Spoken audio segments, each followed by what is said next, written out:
స్వామివారి దర్శనం చక్కగా జరిగింది.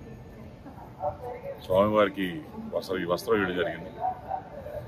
మేము ఫ్యామిలీ మెంబర్స్ ఈరోజు మా పెళ్లి రోజు కాబట్టి 15 సంవత్సరాలు లేని పెళ్లి, సో 15th మైల్ స్టోన్ కాబట్టి స్వామివారి దర్శనం చేసుకుని ఆశీస్సులు తీసుకొని వెళ్దామని వచ్చాం. అట్నే అందరూ కూడా హాయిగా సుఖ సంతోషంతో అందరూ ఉండాలి, అందరూ హ్యాపీగా ఉండాలని కోరుకున్నాం. చరిత్ర సృష్టించినోడు ఇప్పుడు ఆ చరిత్రని తిరగరాయబోతున్నాడు. అబద్ధాల గోడల్ని బద్దలు కొట్టి నిజాలను రాగా మీ ముందుంచబోతున్నాడు.